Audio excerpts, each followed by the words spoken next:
স্বামীর কাতারে কাঁধে পা মিলিয়ে দাঁড়ানো। জি, কাতারে কাঁধে যেমন জামাতে সালাত আদায় করবেন, কাঁধের সঙ্গে কাঁধ, পায়ের সঙ্গে পা লাগিয়ে দাঁড়ানো।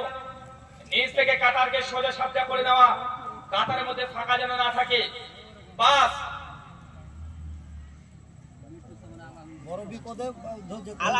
বড় বিপদে মাশাআল্লাহ, যে কোনো পরিস্থিতি, চাই ভালো হোক চাই খারাপ হোক, আল্লাহ তাআলার শুকরিয়া আদায় করা, আল্লাহর বিরুদ্ধে আঙ্গুল না তোলা। যে আল্লাহ, আমার ছেলেটার জন্ম হলো, তুমি এলাকাটা কারো ছেলে দেখতে পেলে না, মায়েরা বলে না, আল্লাহ তুমি আমার ছেলেটাকে দেখতে পেলে না, আর কাউকে দেখতে পেলে না, আমার ছেলেটাকে তুমি ভালো করে দাও, আমাকে জ্বর দিয়ে দাও।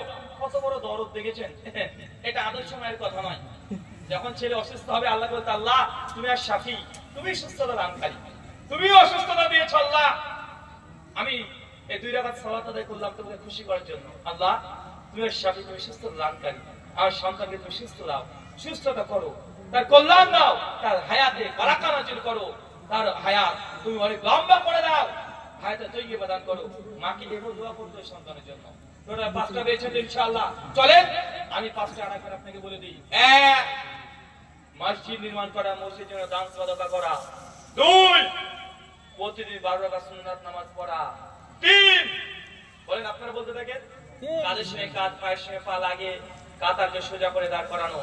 4, বলেন 4টা তাই বলছো। 4 নম্বর আমলটা বলেন, সূরা ইখলাস 9 বার, 10 বার, 5, যে কোনো বিপদ আপদেও আল্লাহর প্রশংসা করা।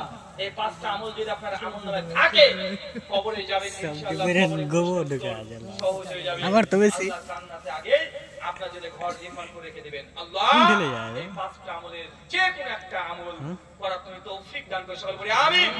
আমাদের মধ্যে যারা এর পূর্বে ইবাদত আমল করি নাই, আল্লাহ তুমি আমাদের ইবাদত করার তৌফিক দান করে সকল বলি আমিন। প্রশ্ন,